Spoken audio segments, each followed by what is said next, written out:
पिंपरी चिंचवडच्या मोशीतील कचरा डेपो दुर्घटनेत आतापर्यंत 8 जणांचा मृत्यू झालाय। घटनास्थळात आज दिवसभरात एकूण 7 मृतदेह बाहेर काढण्यात आले। ज्या इमारतीवर कचऱ्याचा ढिगारा कोसळला होता ते रेस्क्यू ऑपरेशन आता संपलं असून इमारतीबाहेरील ढिगाऱ्यात अडकलेल्या एका कर्मचाऱ्याचा शोध घेण्यात येतोय।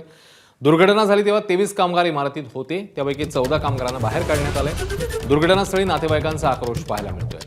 त्यावेळी नातेवाईकांची पोलिसांसोबत बाचाबाची झाली आहे। दरम्यान मोशी दुर्घटना प्रकरणी प्रकल्प चालवणाऱ्या अँटोनी वेस्ट ग्रुपकडून मृतांच्या नातेवाईकांना 25 लाख रुपये देण्यात येणार आहेत। याशिवाय कुटुंबातल्या व्यक्तींना इच्छा असल्यास कंपनीमध्ये नोकरीही मिळणार आहे, तर महापालिका 10 लाख रुपये देणार आहे।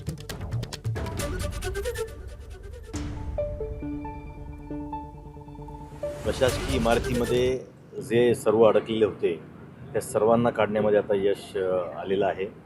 आता 23 पैकी 22 व्यक्तींना आपण रेस्क्यू केलेलं आहे आणि आता फक्त एक व्यक्ती जे बाहेरून जात असताना त्यांच्यावरती जो ढीग पडला आहे कचऱ्याचा, त्या व्यक्तीचं रेस्क्यू आता फक्त राहिलेलं आहे। त्यामुळे आता आमचं सगळं कॉन्सन्ट्रेशन, आमची मशिनरी सर्व आम्ही आता तिकडे आता लावणार आहोत। आता दुर्दैवाने आज आपण ज्यांना ज्यांना रेस्क्यू केलं आहे ते सर्व मृतावस्थेत आपल्याला सापडले। कारण एकतर त्यांच्या अंगावरती पिलर, बीम आणि स्लॅब पडलेला होता, त्यामुळे त्या सर्वांचा मृत्यू झालेला आहे।